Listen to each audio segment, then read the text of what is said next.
Welcome to The Dental Brief, the podcast that delivers actionable insights and expert strategies to help dental professionals like you grow, lead, and succeed.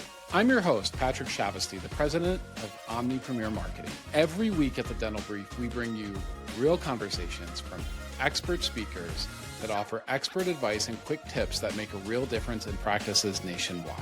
Whether you're a general dentist or run a multi-location practice, we've got you covered with content that's designed to help you attract more patients, to streamline your operations, reduce headaches in managing your practice, and increase your profitability.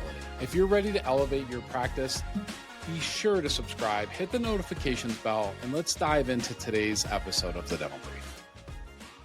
Hello, everyone. Welcome to another episode of The Dental Brief. I have one of my favorite guests on the program. Great person. I love the subject that we always talk about. We're going to talk about this a little bit more. Dr. Valerie Preston, say hello to everyone. Hi, everyone. For those that haven't heard your episodes before, or those that may not remember, I love having you come on the show, and I love hearing about you giving back to the community, and we'll just say the community is this planet. You've worked in dentistry for quite some time. You have a pretty interesting background. You actually were a hygienist before you went to dental school, if I remember correctly, right? That's true. That's correct. Let me ask you this question. Why did you make the transition why did you invest the time and the resources and money to become a dentist after you were a hygienist? What made you want to make that change? So I actually planned in reverse is what I did. So I knew I wanted to be a dentist ever since I was in third grade, about 8 years old. And I even thought I would maybe switch that up a little bit, but I kept coming back to dentistry. I had an amazing childhood dentist. So my plan was to go to dental school, but my parents were very specific on if you get an undergrad degree, make sure you get into something you can get a job with when you graduate. So when I went to Ohio State, I had spoken to a lot of the students down there, and I have found out that they had a 4-year dental hygiene bachelor program. So I figured if I get a bachelor's in dental hygiene, if I don't get into dental school, I'll at least have a backup in the field I really enjoy. So Sure. My plan, and at the time, and I think it's still this way, that this BS in dental hygiene included a restorative part of it. So we actually learned how to place amalgams and composites while I was in dental hygiene school, because in Ohio, an EFTA can place those. So I got a lot of experience from that end too, and that was so helpful going into dental school. I felt like I learned more about restorative in my hygiene program than I did in dental school. They had more time to teach us. So it was a win-win all the way across the board. Plus, I was able to work while I was in dental school doing dental hygiene. It was just win-win. I'll tell you, it was a great plan. Yeah. So while you're training in school, you're training in the real world. I mean, I don't think. And I got all my prereqs in along the way. So it was just, Yeah. there was no other way to do it. Yeah. Would you recommend that same path to someone now if they were becoming a dentist, knowing how costly everything's gone? Would you still recommend that? Absolutely. The thing is that even my parents were like, well, you could get that degree in 2 years. Do you really want to go 4 years? But that tied in all my prerequisites for dental school as well. Right. And the nice thing with that is I got the experience. I got to know people. I really felt comfortable with patients, comfortable with dentistry. I knew for sure I wanted to go to dental school. The problem is that Ohio State has one of the few programs that actually allows that restorative feature with it. Most of them, you're getting your degree in like education or health services or something like that. So you have to get those other prerequisites another way. So I just was at the right place in the right time. Yep.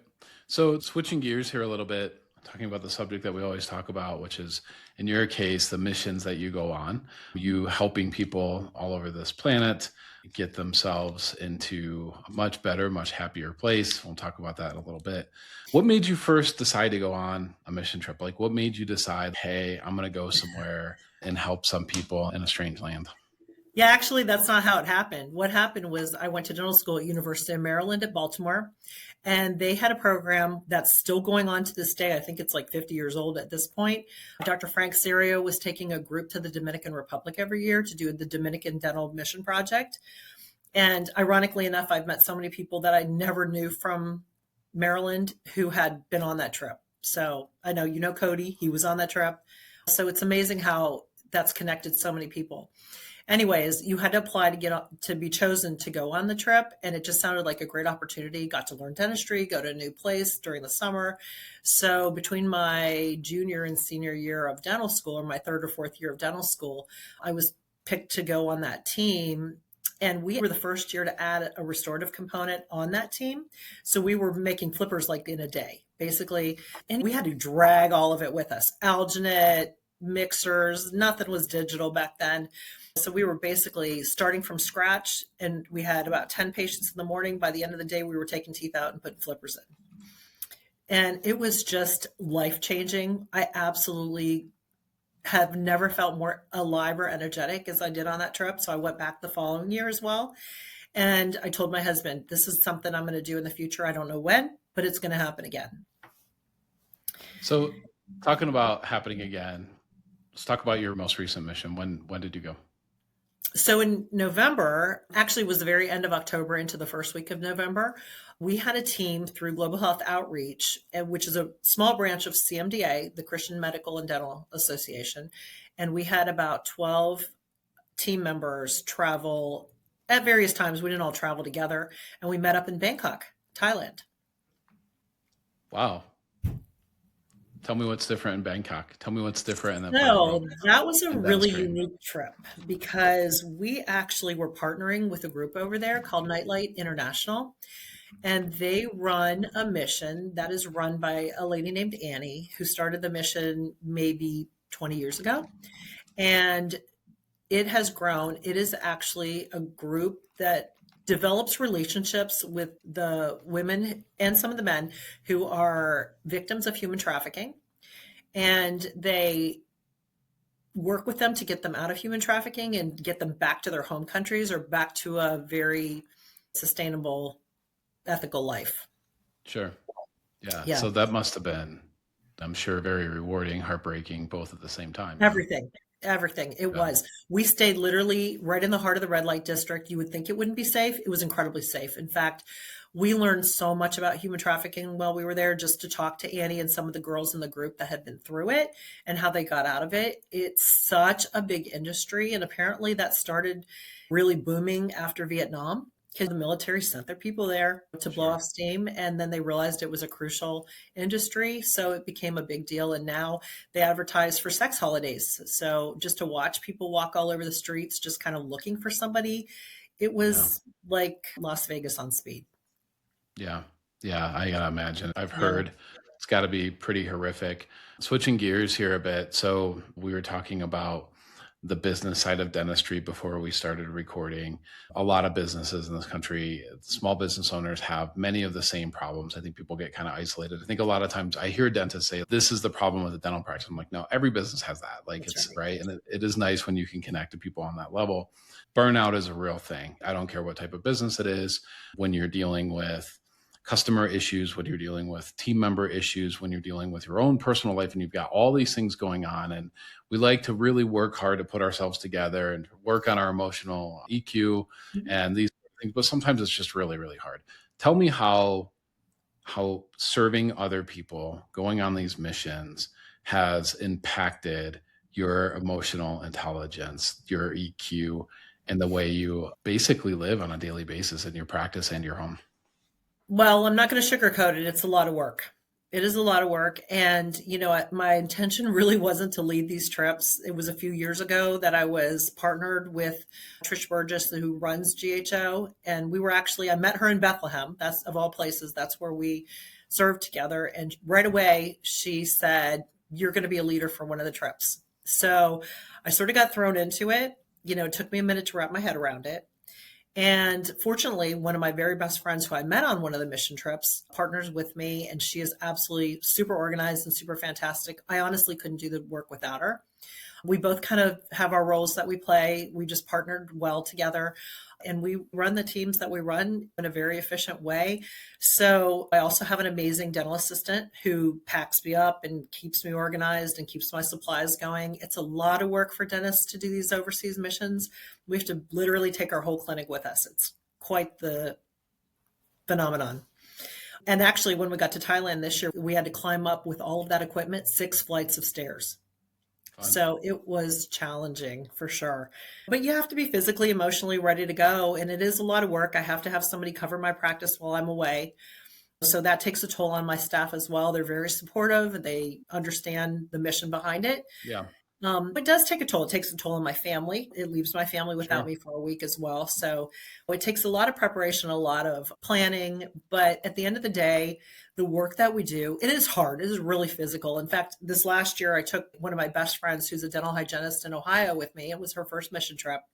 And we asked her at the end, what was the hardest part of this mission work? And she said, it was a lot of physical work.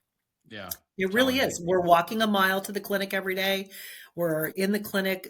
In Bangkok, for instance, we needed to be there the hours that they were working, the girls were working. So we went to the clinic at 4:00. We had praise and worship time with the team there so that we were with our translators, we were with our hosts. Then we set up our clinic and we were ready to go by 4:00. We worked until midnight every night. Then we had to pack back up. Then we had to walk back. And by the time you take a shower, get ready, get into bed, it's Right. 2:00 in the morning, So it was really exhausting for the team. We had an A+ team. They were all fantastic. We had no drama. It was just a very well-oiled machine. But it is a lot of work. It takes a lot out of you. But I'll tell you, at the end of the day, it is really rewarding. While we were in Thailand, there were at least 6 girls while we were there who asked to come out of trafficking. If even one would have said yes, it would have been worth the trip. Sure. Yeah. Let me ask you this question. I think at some point in our lives, I think it happened for me a couple of years ago. I don't want to reveal my age, but maybe in my late 40s, that leaving a legacy started to become something that I thought about. And it wasn't like a conscious thing. It just starts to come out, right? And you start to think about it. And I think when I was younger, I definitely never even thought about something like that. But now it's very, very important to me.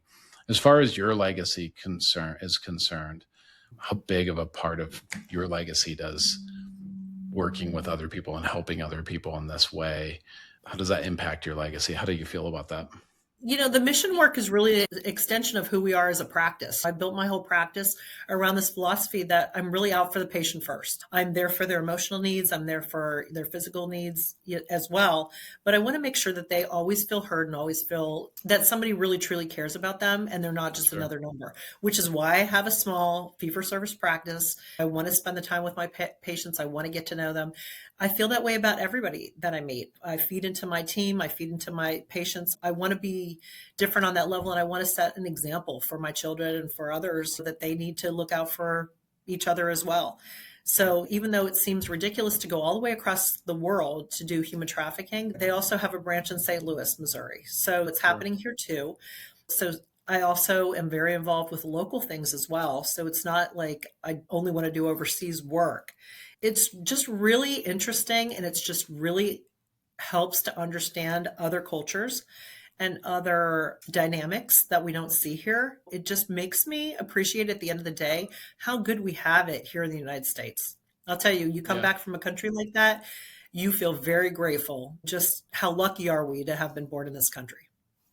Yep. Yeah. Reminders to be grateful is definitely really important. Right. So if somebody's listening, they want to figure out a way to get involved either locally, nationally, or internationally. How do you take those first steps? What are some things they should look for, organizations they should check out, and what have you? There's so many.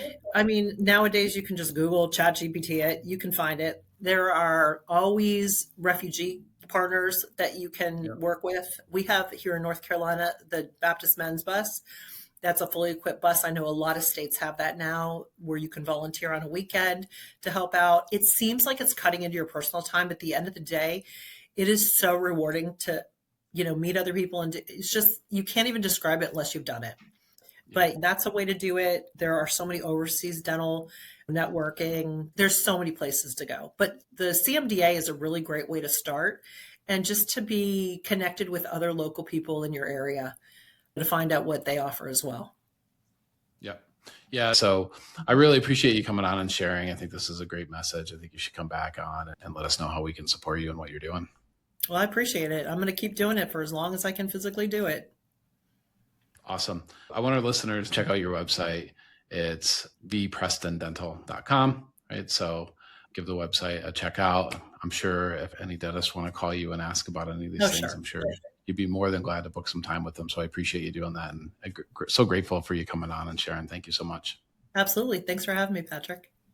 Thanks for listening to this episode of The Dental Brief. If you found it helpful, give it a thumbs up, subscribe to the channel, and share it with a colleague who could benefit. We're here to help dental professionals like you stay ahead of the curve, one brief episode at a time. You can find more episodes and resources at thedentalbrief.com. You can also join the Growth-Minded Dentist community on Facebook. Links are in the description. Until next time, keep learning, keep growing, and thanks for being part of the Dental Brief community.